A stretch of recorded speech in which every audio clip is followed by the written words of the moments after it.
Bum, ba-da-bum. And here we are, Here we episode are. Sweet 16.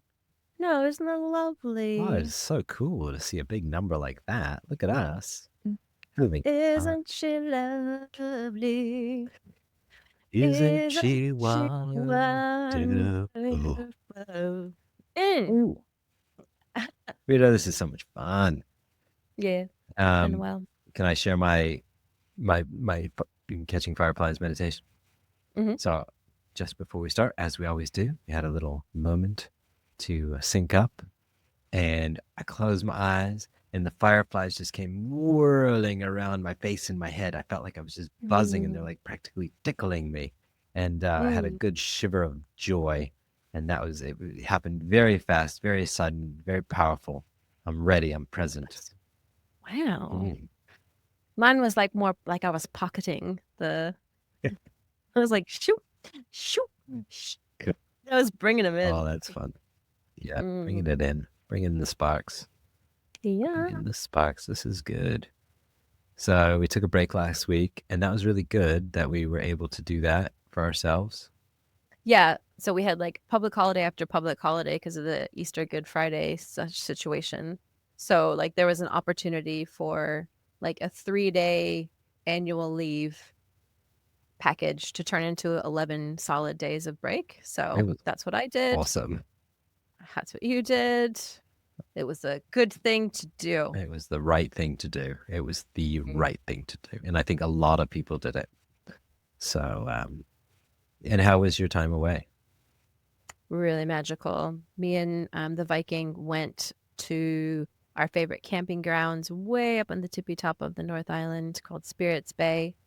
And it's an energetically very potent place to be, as well as very beautiful. There's a hill with a collection of a herd of wild horses. And so you just get to watch horses Whoa. grazing, following the sun, and you're kind of watching this really surreal scene because the mountain itself, the way the sun hits, it's almost like a backdrop of a stage. It's very vibrant green there all the time. They call it the winterless north.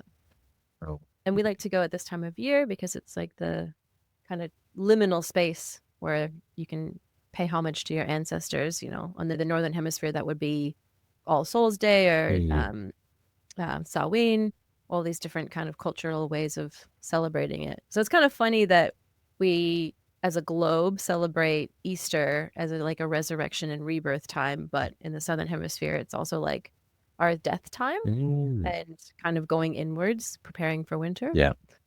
Honoring So that. Very important.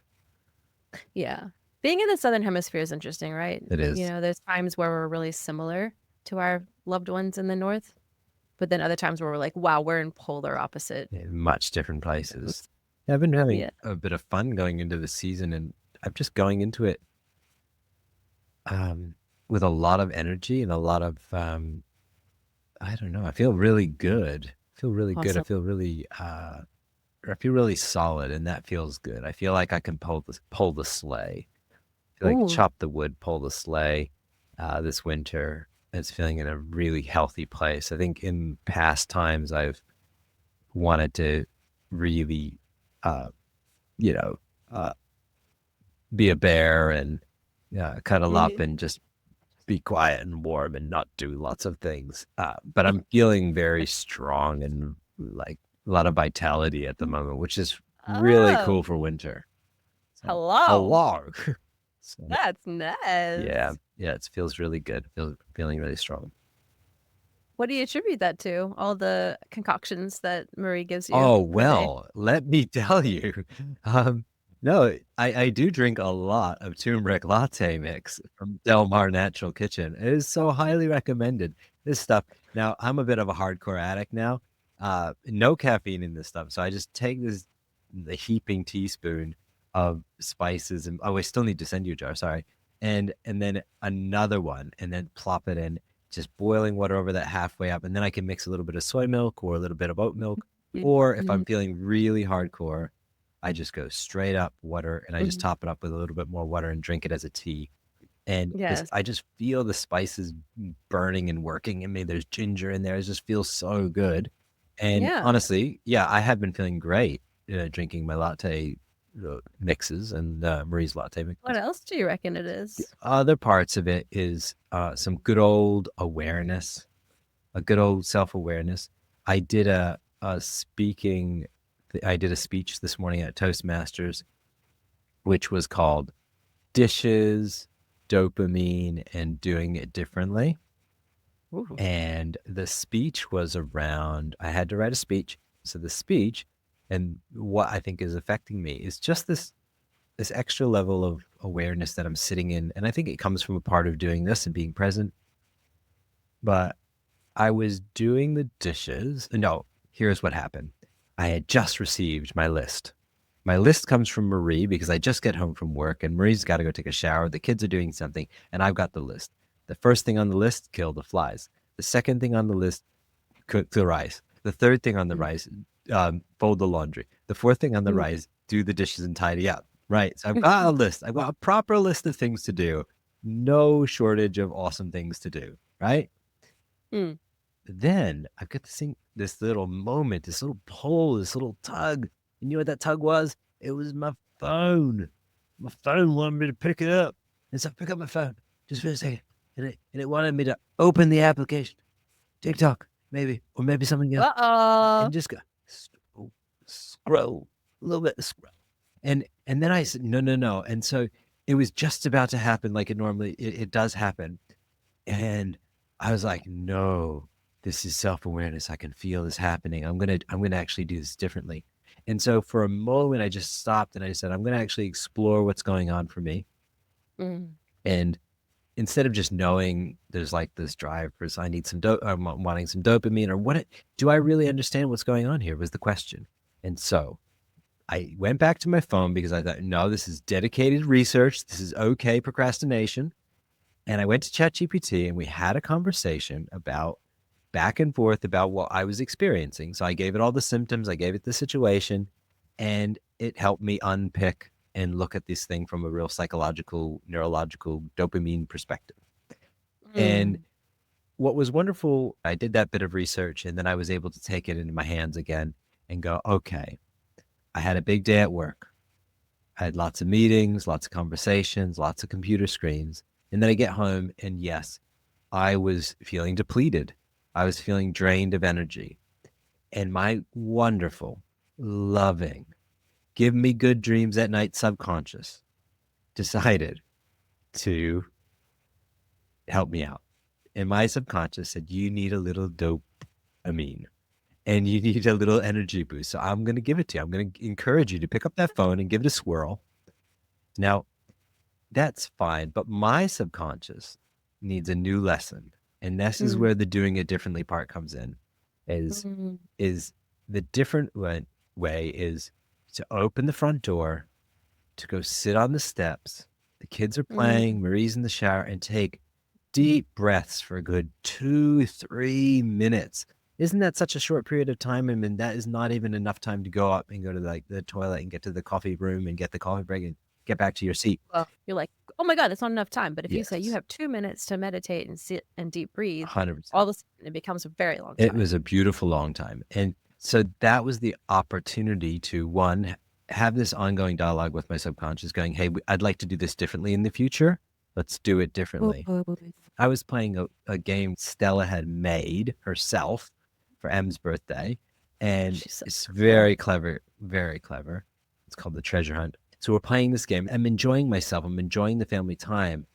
But I had a tug and a pull. My phone was on the floor and I had this like feeling that I wanted to pick it up and like look at something. And I was like, that was annoying. And that was the same thing that reoccurred at when I was doing the dish time and having those two things and going, no, no, no, no, no, no, no, no. You know, you're not pulling me away from my family time. I'm getting clear about this. This is going to be some boundaries and rules around this. Mhm. And so that really ignited my fire in terms of figuring it out. And Mm. the other part of that story, the other option, like kind of opportunity was like sometimes it might happen when I'm feeling bored.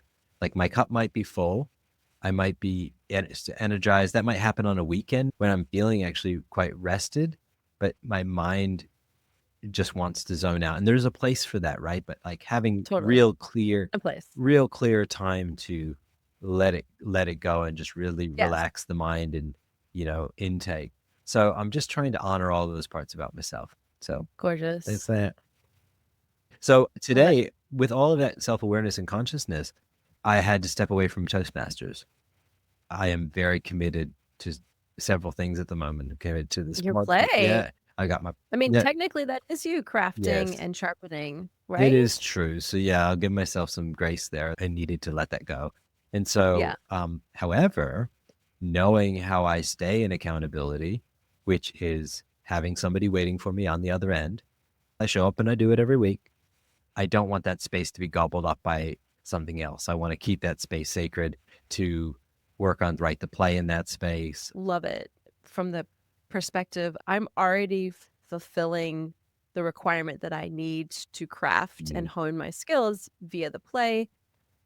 However, the working space that Toastmasters provided me is something that I don't want to disappear into the black hole of how we spend our time. 100%. You still want to categorize that as creative time. 100%. Yeah, that is exactly it because it's so easy to have a good habit and then lose a good habit. Mass respect to the pivot, because I Yeah. think, can we just take a beat to recognize that enthusiastic brain, the spirit of getting amongst it, the enthusiasm of life and activity, and I think the built-in reaction when you pull away from something or when you deprioritize an activity is to go, "Oh, I'm disappointing myself." And I think I'm celebrating you taking away an activity in order to better fill your cup on the things that you've already said, "This is the priority for this season for me." Yeah. It's totally a season thing. And that's like that self-awareness piece. I feel like it's gotten me to a point where I'm like, I can make that decision leaving the club with no guilt, nothing. It may just be that I have built enough resilience and that I can come to 7 a.m. and just crack into it myself. I'm just going to show up 7 o'clock and crack into it and write that play. The play is going good. It's me collecting stories. I have a real sense of trust that whatever comes out of it story wise will be able to be performed by me. I can do that. Now it's about capturing the stories, collecting them all together, and then looking at them as a big pile of stories, placing them on the canvas, and then getting someone else to come in and look at the whole picture as a director. Perhaps I'm Yeah. going to start interviewing directors. That's going to be fun. Oh my And god. oh yeah, some other exciting news is that I have talked with Stephanie. I had a meeting with the author of the book, The New Happy, and she's really supportive of where I would love her voice to come over and speak some of the parts of her book that I can then engage with. And then also been looking at her artwork online and picking out the artworks that I would love to bring to life and just pulling my Mhm. stories, pulling her stories together in her visualization and seeing what I can make of it and holding it lightly. Gosh, I love I that. love that she's given you her blessing to Yeah, fully incorporate her universe into your universe. so much fun. Yes. Oh, awesome. Congrats on the continual Thanks. forward movement of this amazing thing. I'm just really reflecting on the cathartic elements that this play has provided for you, not only just as, oh, I'm creating something, which is in and of itself so important for aspect of self and aspect of what you leave behind, Yeah. but that inner dream. I mean, your previous podcast way back in the day talked about the inner dream of being on the stage so much and all the different kind of like societal barriers and Mm, other pathways and hummingbird pollinating choices that you made as that kind of deviated from stage performance. And I share that myself. I have so much of that story within. So I'm recognizing the kind of validation and fulfillment of someone who's born to perform, getting to do that thing. It's yeah. like, oh, that's your gift to you. Like, that's no one else's dream but your own. Mm. All those other things you give to the world, you know, like the messaging and the crafting of something, that's for others. But the fulfillment that you get out of you being able to do the thing that you were born to do, that's yours. Oh, that's goosebumps, Rudo. That's beauty. I'm just gonna just reiterate that again. That yeah, those messaging, that delivery, that is for others. You know that piece, and then yeah, the opportunity, the gift to self of doing the thing that you're built to do that is innate inside you. Gosh, that's just oh, it feels so good. Feeling really good. My hidden desire today at Toastmasters, because they have a little question that they ask you each week, and it was name a hidden desire that you have. And my hidden desire was to dance a lot more, like dance. Like I love feeling my body move. Mm-hmm. And yeah, that was my hidden desire that I said today. And so I'm going to ask in a second, what's Uh-huh. your hidden desire? Oh, wait. Okay, but before I Put go, go put ahead. a T stop on Okay, that good. for a second, because your comment on movement and dance reminds me that the perfect segue to celebrate a common friend that we have, Gal Hochman. She just dropped episode 1 Yeah. of Beyond the Beat, where Mellow Down's song "Son of a Queen" gets reimagined into this new, beautiful, kind of smooth, velvety R&B soul funk track by Reiki Uruawai, I believe his name is. He's from Raglan, and his voice is just this delicious kind of crooner, soulful Oh, voice. so cool. And I had no idea how brilliant a producer and musician Masbo Q, like Gal's co-creator, Right. is. I mean, first off, I knew that Gal was an incredible director because it's beautiful. Episode 1 is Watch it, beautiful. yo. We It's can that have links to perfect. it, right? Yeah, Yes. it's the perfect balance between like musical storytelling, as in like here's how artists go through their brilliant trajectory to make something, and so you're getting behind the scenes makings. But then I actually, because I listened to the song first because it came on the radio, and then I watched the episode. I like the song a gazillion times better after I got to watch them make it. Wow. And everything, it was like, you know, the first glance at a forest and you're just like, oh, that's a mass of trees. And then you look again and you're like, hey, there's kawakawa. Oh, there's a pine tree. There's a flowering bush. And like all of a sudden everything comes to life. It was like that, but in musical form. And that song, so that this is the transition topic. Put that song on, Mr. Keith, or just watch that I episode, will. Mr. I Keith. will. Dance to that Oh, frickin' my track, because God. I don't know, soul and R&B make the fluidity of movement and kind of like the self, like there's just a kind of like the self-satisfied mm. Cool. Right. Cool. All Do it. It's right. I'm gonna put so on the good. I will be song. I'm linking. gonna put on the episode. I'm gonna watch it. I'm gonna enjoy it, and I'm gonna It's dance. so beautiful, and the whole social campaign is gorgeous as well. Very cool.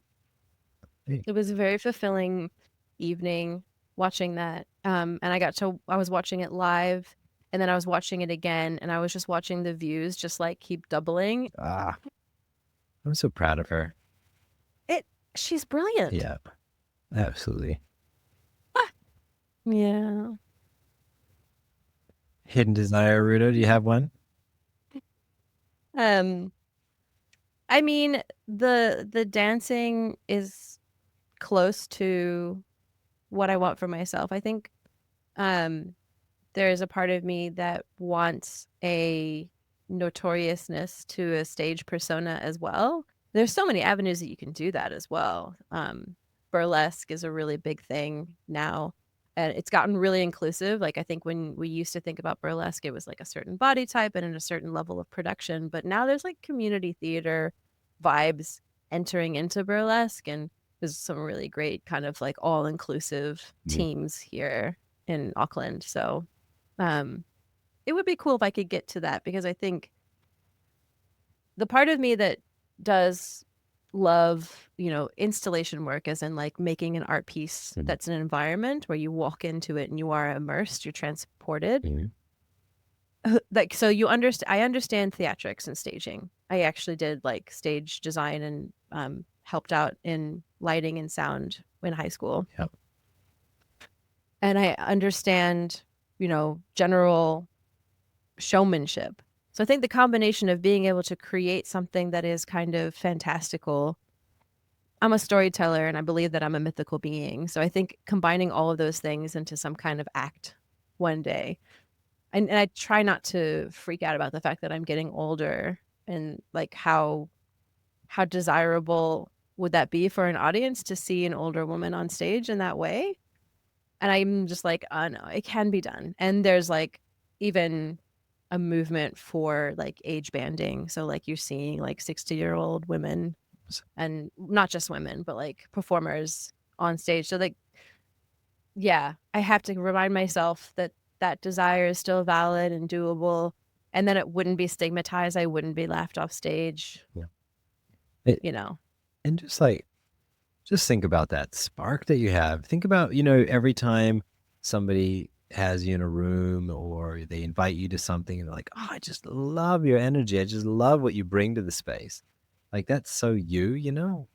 And that's like that doesn't go anywhere. That's like, yes, we will return as humans to the earth and to the soil someday. But that spark, that fun, that joyousness, like you can't boo that off stage. Nobody, it's just like, I don't know. I'm feeling really good. I feel like, can we both feel really good about that future together of being old and Yep. older and Yes. and just doing our things with unabashedly and Mhm. continue, because yeah, there's no reason to stop what we're doing. There's no reason to live out these things. No reason to get out on stage. No reason to stop doing anything that we Mm, want to do. Yeah, mm. 100%. I'm pretty sure all my other desires are fully publicized. Okay. Yeah, wanting to write a book and do more exhibitions and Mm, make a music album, all that stuff. It's cool. out there. I'm cool to do things that are that I've told myself in the past are hard. Like I might have used the words, oh yeah, it's a bit hard to write a book, hard. It's hard to write a play. And I'm deleting that word and just doing it. Like with the play, just collecting those stories. It's not hard. If I tell myself that's hard, that's stupid. That's a really bad idea to tell myself it's hard. Like, Mm, really, no, it is a joy. It is fun. It is exploration. It's exciting. yep. It's the process. Yeah. And Not yeah, not because you're not scared of hard work, but because the brain hears the word hard and goes, I don't wanna. yeah, then it's like all of a sudden it becomes a bit of drudgery to wake up to do the thing, to do the, no, I'm kind of over that. Yeah, Mm. I want to do things. It's fun. I want to enjoy myself, enjoy the process. We are on this podcast. We are doing the reps of process joy, of doing the thing, being in the thing, for the thing, at the moment of the thing happening. I think I followed that. Good. Should I ask us a question, Rudo? Should I pull one from the deck? Deeper Deeper question. question. I think we have one time for one today. Can you recall a time when you chose to stand up for someone or something? Oh, nice. I like that one. I usually go first. Why don't you go first? Okay. Let's see here. I feel like right now in my life, I am standing up for gender diversity Mm, and being a real present parent and human, mm, and yeah, helping people through that process of understanding the differences that lie between us and in us as humans, and just really living honest and truthful. We are so not restricted by two genders. That's not the case. mm. And if there's confusion out there for people, I hope that they ask questions. I hope that they explore. I hope that they use their curiosity to learn more. Mhm. And I feel like I've grown so much in that space and understand that space so more. And man, choose to be real with humans when we engage in public. Is it a type of person that we're engaging with that we have decided feels safe? I was at the market doing the market thing because, of course, I'm selling stuff and talking to different people. But Mm-hmm. I have a real opportunity to talk with lots of people and communicate Mm-hmm. and connect with so many different people, and that's why I really enjoy being at a farmer's market and talking over a stall, and it's just so colorful, and my kids also get to see me communicate and talk to people that they might have never, they don't even they don't even know what planet that person came off of, because they just live in maybe a smaller bubble or whatever. But that's why being out in public is so important. And seeing me treat other people that might look different to me, dress different to me, act different to me with respect, love, and kindness, Mm-hmm. because everybody deserves that. Mm-hmm. That's where I've shown up, and that's where I've chosen to stand up. Beautiful. That's beautiful. For me, I have desire to help people see themselves and their impact. And so the way that's shown up for me is making certain types of personalities are really aware of how much speaking space they take up. What I do is I will pull a mate aside and go, "Hey, I was just noticing the ratio of how many words you said today. Word ratio is like way off. Mm. I'm just not seeing the ratio of representation here." And most of the time, the mates that I choose to do that to, they react really beautifully. I had a boss once who he loves a good story, but unfortunately, my boss opened up the floor for me to present a project, but he took 20 minutes Right. of my 40 minutes. And so I just said, I feel like you man spread all over my opportunity to present my work. And he was Courageous. like, Yeah. "Wah." And I was like, Yep. I get that you, and he was like, and he said, "I'm so sorry. I was just trying to really prep the audience and really get them to understand the importance of it." I was like, "That's my job. You have to trust me that I can do that." Yep. And he was like, "You're so right." Except absolutely standing up for yourself in that. Oh, Well, that one, yes, but I know. yeah, there's a real advantage to being a external processor and social extrovert in a corporate setting. But it means that people who process internally and who wait for others to speak first, they really miss out. And that's actually how you miss diversity of thought in Yeah. a collaborative setting. And so, like, I am the first person to like pull over the facilitator and go, "I'm really seeing a mismatch in word count, like how much you're speaking versus like this group over here." And they have some thoughts. I know they have some important thoughts. That's really good. And that draws me into I've been having meetings and I've been chairing meetings a, a little bit now. And yeah, just understanding who's in the room and who we're not hearing from is really important. Probing, asking questions. You're right. Like that. Yeah. If you're good at talking and communicating, then be a good prober and start pulling strings and helping people. Yeah. A 'Cause really, we miss out if they don't share. So oh, totally. But I think like just to caveat that, the the very immature version of that is just going, "Sharon, we haven't heard from you today." Don't do that. Don't do that. no. Sharon's an introvert. Sharon's brain will freeze the fuck up.